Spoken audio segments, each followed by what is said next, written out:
दोनों काम क्यों नहीं कर सकता हूँ? बिल्कुल कर सकते हैं आप, डेमोक्रेसी है। कॉमेडियन को फेमस होने के लिए क्या करना चाहिए?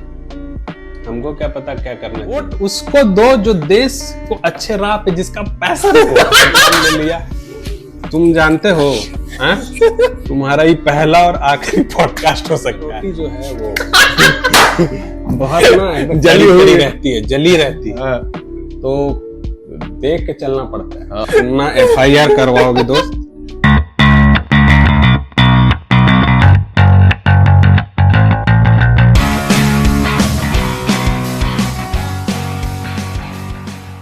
Hello guys, my name is Ajay Raj and welcome to volume 1 podcast. अगर आप ये पॉडकास्ट देख रहे हैं तो हम आपको बताना चाहते हैं कि ये पॉडकास्ट आपको क्यों देखना चाहिए। इस पॉडकास्ट के थ्रू ना हम आपको कोई नेगेटिवली इन्फ्लुएंस करेंगे ना पॉजिटिवली इन्फ्लुएंस करेंगे। हम इस पॉडकास्ट में उन लोगों तक पहुंचना चाहते हैं जो अपने आर्ट फॉर्म में बहुत बेहतरीन है, बहुत अच्छा काम करते हैं, लेकिन शायद वो आप लोगों तक नहीं पहुंच पाए हैं। तो इसी सिलसिले में आज हमारी मुलाकात हुई है भुवनेश्वर के एक बहुत ही बेहतरीन कॉमेडियन से। इनका नाम आशीष है। ये बहुत अच्छे रील्स बनाते हैं, बहुत फनी रील्स बनाते हैं। ये गंजी चुड़ैल का रोल करते हैं। आशीष, वेलकम टू पॉडकास्ट। और आप पहले बताएं कि आपको हम लोग गंजी चुड़ैल बोले या फिर आशीष बोले, क्योंकि गंजे तो आप हैं। Sorry for. देखो किसी महान आदमी ने मुझे कहा था एक बार जी कि गंजे आदमी का मजाक उड़ाने से वो आदमी खुद गंजा हो जाता है। मतलब मैं भी सक्सेसफुल हो सकता हूँ है ना? नहीं, मैं भी अच्छे जोक्स कर सकता हूँ। ये बताना चाह रहा हूँ कि मैंने भी कभी किसी गंजे आदमी का मजाक उड़ाया। चलिए कोई बात नहीं, अब तो आप बहुत फेमस भी हो चुके हैं। रील से लोग आपको जानते हैं। आप खुद स्टैंड अप करते हैं लेकिन लोग आपको रील से जानते हैं। तो आप इन्फ्लुएंसर हैं, अपने आप को इन्फ्लुएंसर मानते हैं, कॉमेडियन मानते हैं? मैं दोनों काम क्यों नहीं कर सकता हूँ? बिल्कुल कर सकते हैं आप, डेमोक्रेसी है। हाँ, तो मैं स्टैंड अप भी करूंगा और गाना लगा के चल दूंगा, डांस भी कर लूंगा। तो क्या क्या नहीं, मतलब मेरा मानना है कि लोग आपको आपके जोक से ज्यादा आपके कैरेक्टर से जानते हैं कि वो कोई आदमी है गंजी चुड़ैल का रोल करता है। पहली बात की यार, गंजी चुड़ैल से मैं ज्यादा नहीं जाना जाता हूँ। मैं गैंग्स ऑफ वासेपुर के सरदार खान का रोल करता हूँ, पीयूष मिश्रा की मिमिक्री करता हूँ। एक बार हो जाए वो कोड़े वाला। इंस्टाग्राम के गंदे कारोबार के बीच देश में चारों तरफ चूतिए फैल चुके थे। जिसको देखो इंस्टाग्राम पे रील बना रहा था। आप अनुराग कश्यप से मिले थे कि आपसे मिला था अनुराग कश्यप कि आशीष आओ? हमको तो लगता है सबसे पहले आप ही को नरेट किया। आप तो पीयूष मिश्रा मुझसे मिला था।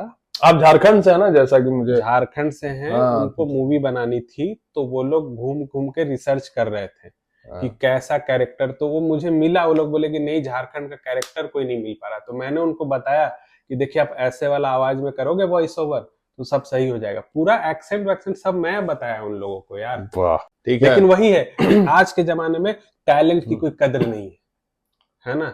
तो टैलेंट होना भी तो चाहिए ना। आपके टैलेंट की कदर तो है, लोग आपको जानते हैं। आप कितना कदर चाहिए आपको? मतलब कदर नहीं है, कदर नहीं, कितना कदर चाहिए? कॉमेडियंस का कदर है, ठीक है। अब बताइए, श्याम रंगीला चुनाव लड़ने चले गए मोदी जी का, हाँ। तो कदर तो है ना? नहीं है कदर ना, उसको नहीं लड़ने दिया चुनाव यार।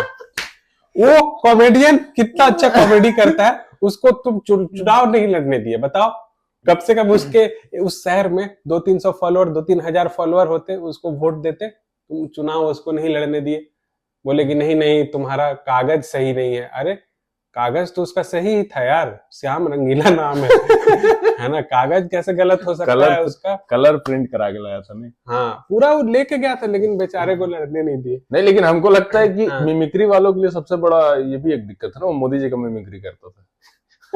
और सोचो, जो आदमी मोदी जी का मिमिक्री कर दे रहा है वो काम कितना अच्छा मोदी जी जैसा कर लेगा तो सही नहीं हो जाएगा? क्योंकि मोदी जी के पास जिम्मेदारियां बहुत है ना यार, देश भी उनको चलाना। नहीं, देश तो चलाना। अभी क्या है ना, कभी लोग बोल रहे हैं कि अरे डिक्टेटरशिप आ गया इंडिया में। अब मुझे लगता है कि डिक्टेटरशिप अगर आ गया है, अगर तुम मानते हो कि डिक्टेटरशिप आ गया, तो अभी तो वोटिंग चल रहा है, अपना जाओ तुम अपना वोट दो, ठीक है। और मेरा मानना है कि देखिए, अगर आप वोट देने जाते हैं तो कोशिश कीजिए कि नहा धो के जाएं, ठीक है। नहा धो के जाइए, मस्त वोट दीजिए, उंगली में स्याही लगवाइए हाँ। और फोटो खिंचवाइए, हाँ, फिर उसको फ्रेम करा लीजिए, ठीक है। हाँ, उसको और लाके दीवार में चिपका दीजिए, हाँ। क्योंकि हो सकता है कि आपका आखिरी वोट हो, ठीक हाँ, है। क्योंकि लोग बोल रहे, मेरा मानना नहीं है, लोग बोल रहे हैं डिक्टेटरशिप आ गया है। नहीं, डिक्टेटरशिप तो सही चीज है ना, क्या गलत है? आजकल का लड़का लोग, तुम जो जेनजी बोल रहा है, जिस तरह का वो लोग का हरकत है, डिक्टेटरशिप का भी समाज को जरूरत है। हाँ देखिए, हाँ? बहुत सब जरूरत लोग है। गांजा पी रहा है, भांग पी रहा है, पबजी खेल रहा है, रात रात भर 2-2 बजे तक पबजी खेल के तुम ऑफिस, तो डिक्टेटरशिप का भी जरूरत है यार। जरूरत है, लेकिन बिना कोड़ा मार मार के अभी समाज को सुधारने की जरूरत है। नहीं, बिल्कुल डिक्टेटरशिप का जरूरत है, लेकिन हाँ। बिना डिक्टेटरशिप के भी कॉमेडियन जेल जा रहे हैं।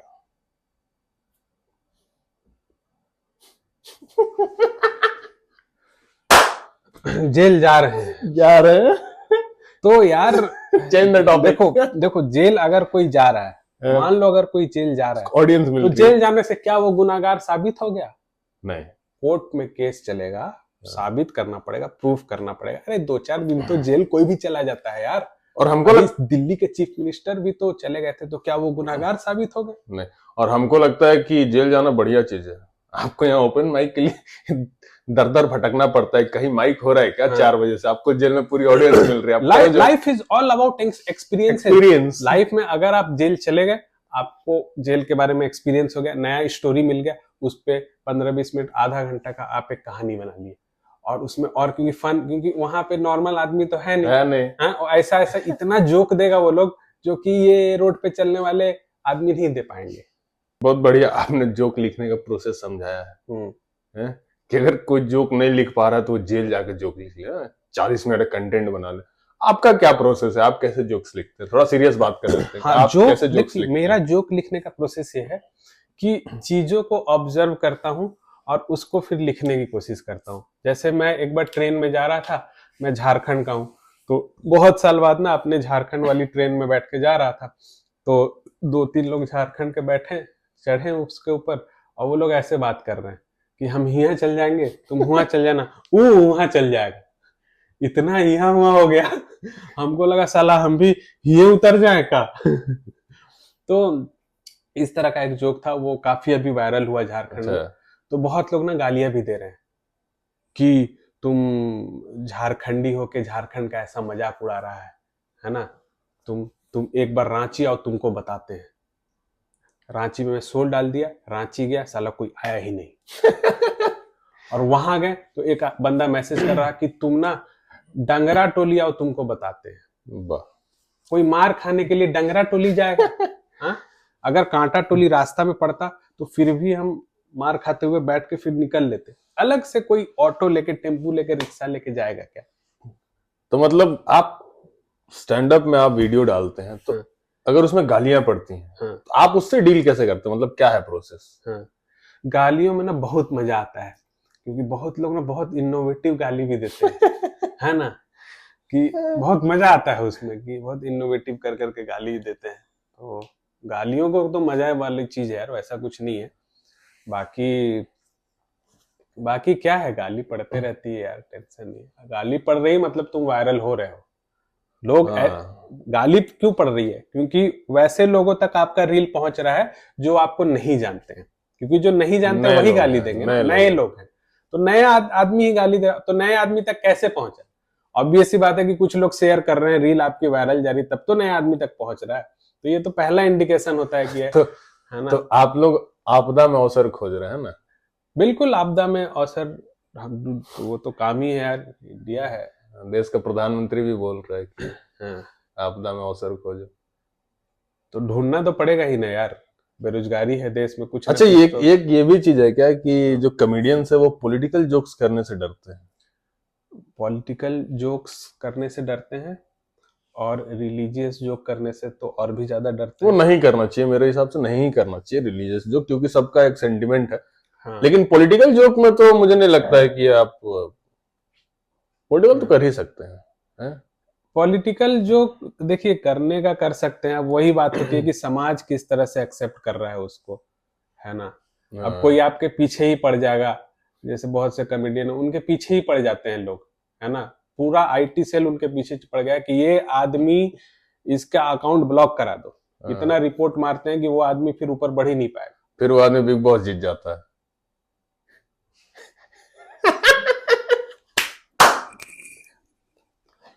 मैं किसी के है ना, लेकिन सपोर्ट भी मिलता है कभी कभी। क्या होता है, सिंपैथी तभी तो जीत जाते हैं ना। फिर सिंपैथी कैसे मिलता है कि तुम, वही बात है कि अगर तुमको फेमस होना है तो कुछ कंट्रोवर्सी करा दो। हाँ, अगर तुमको लग रहा है कि तुम्हारे कला में उतनी ताकत नहीं है, हाँ। है ना, तो कुछ ना कुछ करा दो कंट्रोवर्सी। अपने आप को लगा, अरे अरे अरे भाई कुछ तो अलग है। नहीं तो ये तो कंट्रोवर्सी अलग चीज है, सिंपैथी अलग चीज है। हाँ। लेकिन एक ये भी तो है ना कि जो लोग को पॉलिटिकल जोक पसंद आता है वो तो आपको फेवर कर रहे हैं ना, तभी तो आप जीत रहे हो, बिग बॉस जीत जा रहे हो। या फिर लोग आपको जान रहे, बहुत सारे कॉमेडियंस हैं, मैं मतलब नाम तो ले ही सकते हैं, ऐसा थोड़ी है। हम लोग की बिरादरी में वही तो है कि आप किसी का भी नाम ले सकते हैं। हाँ वो तो देखो, हमारा स्टैंड अप बहुत खुला हुआ कल्चर है कि आप किसी के बारे में बात कर सकते हैं, किसी को बुरा नहीं लगने वाला। संविधान में है ना, संविधान को पढ़ना पड़ेगा, है ना, कि क्या बोल सकते हैं या नहीं बोल सकते हैं। बोलने की आजादी सबको है, लेकिन ऐसा नहीं कि डिफेम करने की आजादी नहीं है। हाँ, किसी को नहीं। तो अब उतना कौन संविधान पढ़ेगा कि क्या सही है क्या गलत है, क्या कानून में है क्या कानून में। उससे अच्छा छोड़ो यार, हम करेंगे ही नहीं सब, है ना, वही बात है। जो बड़े कॉमेडियंस है वो फेमस हो गए, ठीक है, लोग उनको देख के इंस्पायर हो जाते हैं और उनको लगता है कि हम एक महीने में बढ़िया स्टैंड कॉमेडियन बन जाएंगे। तो ये है क्या, टॉक्सिसिटी है क्या सक्सेस स्टोरीज के, कॉमेडियन सक्सेस, उसको देख के आप इंस्पायर हो जा रहे हैं। तो कुछ है, इंस्पायर होना बहुत अच्छी बात है, लेकिन थोड़ा प्रैक्टिकलिटी भी समझना पड़ेगा ना जी, कि बस किसी को देख लिया कि अरे बस ही ये तो फेमस है, मुझे भी यही बनना है, बट आप उसके पीछे का प्रोसेस आपने जानने की कोशिश की। बस्सी रातों रात तो नहीं फेमस हो गया। बस्सी फेमस होने के 4 साल पहले वो ओपन माइक्स कर रहा था, स्ट्रगल कर रहा था, तो वो आप जाके देखा आपने। रवि गुप्ता भी हाल ही में फेमस हुए, काफी वायरल हो रहे हैं, तो आपने उनका पीछे का स्टोरी देखा 8 साल पहले का। वो 8 साल से वो आदमी कॉमेडी कर रहा है ना, तो आपने वो पूरा स्ट्रगल, वो पूरा प्रोसेस समझने की कोशिश नहीं की।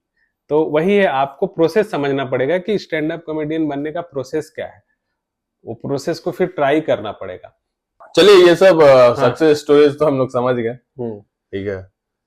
एक चीज और है कि आप हमको बताइए, जो लोग देख रहे हैं उनको बताइए कि स्टैंड अप कॉमेडियंस को सक्सेसफुल होने के लिए क्या नहीं करना चाहिए। क्या नहीं करना चाहिए जी, बहुत सही बात आपने पूछा है। सबसे पहली बात कि ऐसे किसी का वीडियो देख लिए बहुत फेमस कॉमेडियन का, अब चले गए स्टैंड अप कॉमेडियन बनने, है ना, रातों रात ऐसे आप स्टैंड अप कॉमेडियन नहीं बनते हो। रातों रात ना ही कोई डांसर बनता है, रातों रात ना ही कोई एक्टर बनता है ना। उसके पीछे का एक बैकग्राउंड वर्क होता है, उसके पीछे एक मेहनत होती है, वो आपको करना ही पड़ेगा। तो वो प्रोसेस आपको पूरा फॉलो करना ही पड़ेगा। जैसे स्टैंड अप कॉमेडी के लिए ओपन माइक्स होते हैं, आपको रोज ओपन माइक्स में जाना है, अब जोक्स लिखने हैं, हर रोज जोक लिखने की आदत डालनी पड़ेगी। हर रोज 4 मिनट लिखो, 5 मिनट लिखो। क्योंकि मेरा मतलब जैसे मेरा है कि अगर मैं 10 जोक एक दिन में लिखता हूं, तो शायद एक जोक ही उसमें ऐसा होता है जो कि आगे चल के मेरे स्टैंड अप बिट का पार्ट बनता है। 9 जोक उसमें खराबी होते हैं, क्योंकि हम जो दिमाग में सोचते हैं कि वो फनी है, वो शायद मेरे लिए फनी हो, लेकिन सबके लिए फनी हो वो जरूरी नहीं होता। तो 90% केस में तो ऐसा ही होता है कि वो जोक सिर्फ मेरे लिए फनी है, बाकियों के लिए फनी नहीं। तो अब ये प्रोसेस ऐसा तो नहीं है आपको रोज उतना लिखोगे तब तो एक जोक बनेगा। एक जोक मतलब 30 सेकंड 15 सेकंड, तो वही है प्रोसेस है। ठीक है, ये बहुत बढ़िया प्रोसेस समझाया आपने, ठीक है। एक चीज और है कि जैसे आप खुद रील्स बनाते हैं, तो आपके रील्स थोड़े फनी होते हैं, थोड़े नहीं बहुत फनी होते हैं, मतलब मुझे बहुत फनी लगते हैं। तो क्या स्टैंड अप कॉमेडियन इन्फ्लुएंसिंग को as a side career, alternate career choose कर सकते हैं क्या? वो इन्फ्लुएंसिंग कर सकते हैं क्या? हाँ बिल्कुल कर सकते हैं। मुझे तो लगता है कि देखो स्टैंड अप कॉमेडी में कॉमेडियन बन तो हर कोई जाता है, लेकिन उसको है ना कि उसको as a career, full time career बना सको, ये थोड़ा मुश्किल काम है अपने आप में। क्योंकि सब कोई उतने फेमस नहीं हो पाते हैं कि एकदम हजार टिकटें बेच रहे हैं, 500 टिकटें बेच रहे हैं। तो आपको अल्टरनेट ढूंढना पड़ता है ना, आर्ट फॉर्म के आसपास का अल्टरनेट। तो क्या है अल्टरनेट? तो अभी एक चल रहा है इन्फ्लुएंसर बाजी।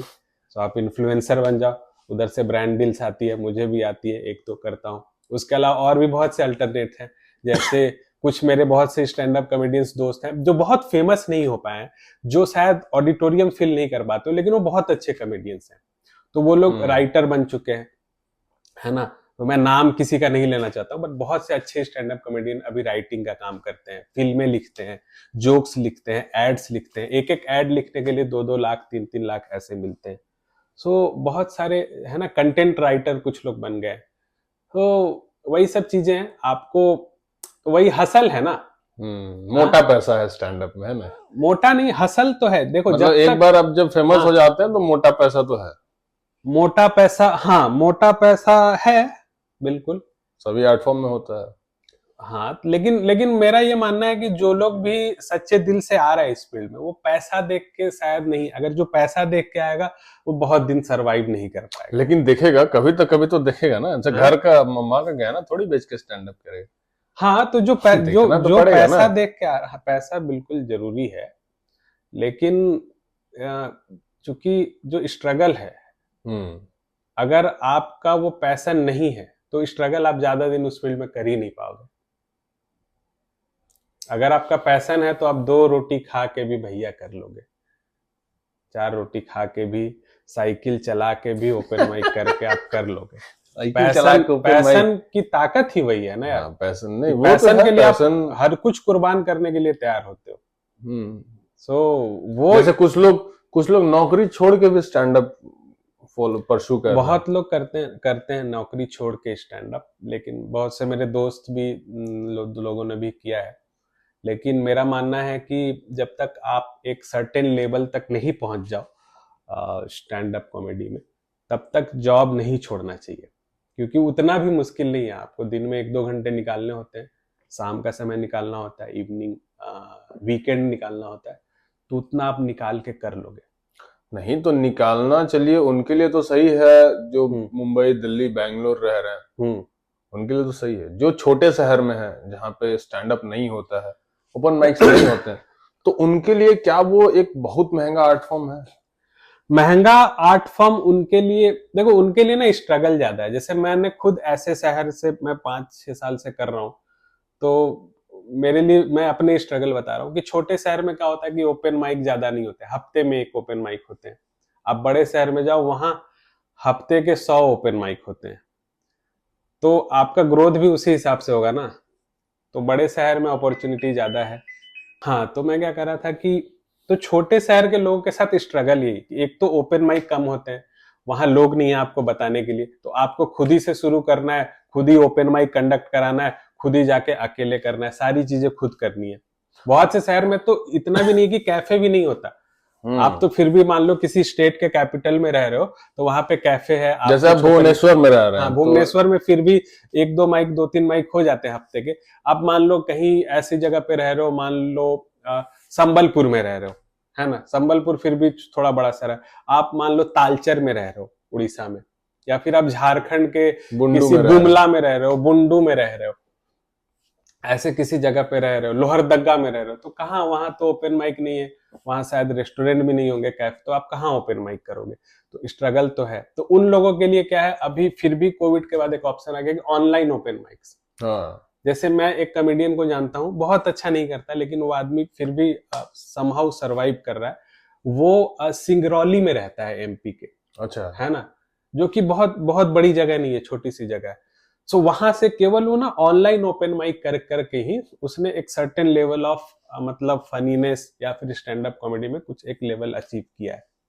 तो ऑनलाइन ओपन माइक कर सकते हो, लेकिन फिर वही बात आती है कि आप, कंपटीशन है ना, पैन इंडिया ग्लोबल कंपटीशन, जहां दिल्ली मुंबई में लोग जो हसल कर रहे हैं, एक दिन में 7-7 ओपन माइक कर रहे हैं, है ना, बड़े लोगों से मिल रहे हैं, सीख रहे हैं, वो आप उतना तो आपको नहीं मिल पाता है। तो वो एक लिमिट हो जाता है कि अरे यार, हम पूरी तरह से एफर्ट नहीं लगा पा रहे हैं। तो मुझे तो अभी ऐसा लगता है, मैं छोटे शहरों में ही रहा हूं अभी तक, तो मुझे ऐसा लगता है कि जो ग्रोथ एक बड़े शहर में रह के एक कॉमेडियन 1 साल में कर पाएगा, छोटे शहर वालों को शायद 5 साल लग जाए या 6 साल लग जाए। अच्छा, और एक चीज है, बहुत सोशल क्वेश्चन है, सामाजिक सवाल है आपसे, दहेज लेना चाहिए क्या? मैं दहेज के सख्त खिलाफ हूँ। अच्छा, आप दहेज मत लो। आपको लेना ही है तो आप उसके बाप को बोलो कि जमीन अपनी बेटी के नाम करवा दे। उससे क्या है कि आपके ऊपर कुछ एलिगेशन नहीं आएगा, आपको भी जेल में बंद नहीं कर सकता है कि तुमने दहेज, आपने अपनी बेटी को दिया है जो दिया है ना। और आपकी बेटी का ख्याल रखना हमारा काम है, हम तो बस सेवक है ना। हाँ, हम तो गरीब हैं। हम गरीब है। आपने लक्ष्मी दी है, हम पूजा कर रहे हैं ना। हम बस हम आपने बस दिया है, हमारा काम बस देखभाल करना। आपने जो जमीन दी उसमें घर वर बना के, छोटा मोटा घर बना के, है ना, आपकी बेटी के रहने के लिए एक अच्छी थोड़ा महारानी जैसी आपकी एक सैमसंग का टीवी, एक टीवी फ्रिज लगवा के दे देते तो अच्छा रहता। हाँ, तो वो तो आप अपनी बेटी को गिफ्ट कर रहे हो ना। आपको दहेज नहीं लेना है, ये कान खोल के मैं इस माध्यम से सबको बोल रहा हूँ कि दहेज लेना एक अपराध है, आप जेल जा सकते हो। मैं देखा हूँ बहुत से लोग कैश ले लेते हैं 50 लाख अकाउंट में, अरे तुमको तुरंत पकड़ लेगा, इनकम टैक्स वाला पकड़ लेगा, कोई पुलिस केस कर देगा, फंस जाओगे बेटा तुम, है ना। जमीन अपनी बीवी के नाम कराओ, है ना, और तुम बस एज ए केयर टेकर ख्याल रखो। इंसान आया किस लिए धरती पे? तुम पत्नी को लक्ष्मी मानो, पूजा करो कि ससुर पूजा करो, हाँ, है ना, ससुर जी आपने तो लक्ष्मी दे दी अपने घर की, पूजा करो, बच्चे पैदा करो, हाँ, ठीक है। और हमेशा गरीबी मतलब नीचे रहो। और जब जमीन लो, ससुर से घर बनवाओ, तो उसको बोलो कि एक फ्रिज कूलर एसी लक्ष्मी के लिए चाहिए। तो हाँ, तो वो तो चाहिए, है ना, लक्ष्मी को तो देना ही, अब उनका ख्याल तो रखना ही पड़ेगा। अब समझ में आता है कॉमेडियंस को गालियां क्यों पड़ रही हैं, ठीक है। हाँ। इसके नीचे भी गालियां आएंगे कि ये दो लोग बैठ के पेट्रियार्की प्रमोट कर रहे हैं। नहीं यार, कॉमेडियन को कौन दहेज दे रहा है? कोई कॉमेडियन को दहेज वहेज नहीं देता, तो सरकारी नौकरी वालों को मिलता है दहेज। हम लोग को तो दहेज देना पड़ जाता है क्योंकि आजकल, क्योंकि नए जनरेशन वालों को तो पता भी है कि स्टैंड अप कॉमेडी है, पैसा कमा सकते हैं। पुराने वालों को तो लगता है कि मतलब ये क्या ही कर रहा है, ये पागल वागल हो गया है क्या, है ना, ये मानसिक रूप से विक्षिप्त है क्या। तो हम लोग को पैसा देना पड़ता है कि